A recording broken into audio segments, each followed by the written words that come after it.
I'm joined now by Maura Choudhry. He is Head of Business Treasury, Global Banking and Markets at Royal Bank of Scotland. Thank you very much for joining us today. My pleasure. If we look at Ireland, Ireland was the poster boy for austerity when it got into trouble, having been the Celtic tiger.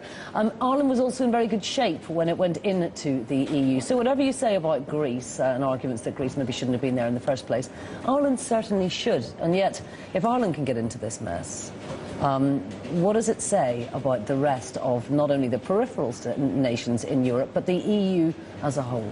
You're absolutely right. We're probably seeing either end of the spectrum of the fault lines in the Euro project, the Great Euro project, which we should always remember is a political construct more than an economic one. It's all about ever closer union.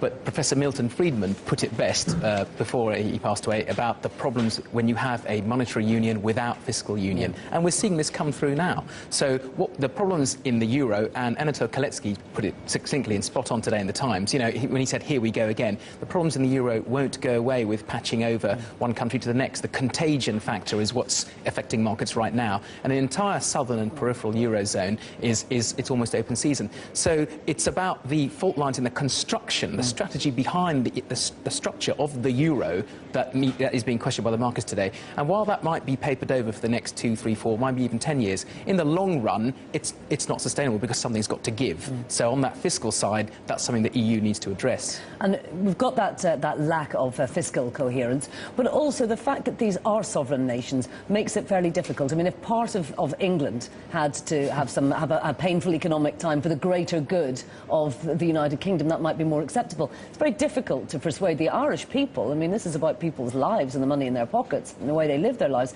that they should take some fiscal pain for the greater good of the Germans and the French. And one can understand that. I mean, these were the arguments that were being forwarded by people prior to the Euro project who were saying one shouldn't join, you know, for example, the UK shouldn't, for just this reason. And so where you have these kind of fault lines, where you have sovereign nations that, for example, have runaway budgets in some cases or fall into a boom followed by a bust, the Euro will suffer as a result. So in the long run, it's an issue that will be addressed, that needs to be addressed, because otherwise investors are going to be testing the markets all the time. Indeed. It'll be almost like a permanent crisis for many countries in the Eurozone. And even if Ireland gets solved with some sticking plasters at the moment, because Ireland and Greece were both completely different, and yet the speculators have tested them both, the markets have tested them both, is there any reason to assume that it will stop there and that Portugal or indeed Spain or indeed France will be next? Well, possibly in the short term, but not over the shorter to medium term, no. I think every country that has a budget problem or an economic crash of some sort will come under the same sort of pressure. I mean, you're right, your summary at the start was correct. To be fair to the Irish economy, they had instituted budget restructuring, you know, before asking for aid. In fact, they're not asking for aid at the moment. This is a wider political issue, I think.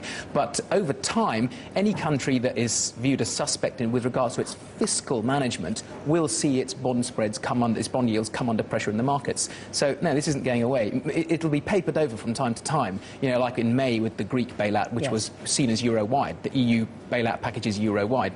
But over time, you know, that's going to affect a lot of countries that aren't in control of their budgets in the way that they should be. Mr. Choudhry, thank you very much indeed for joining us with your insights today.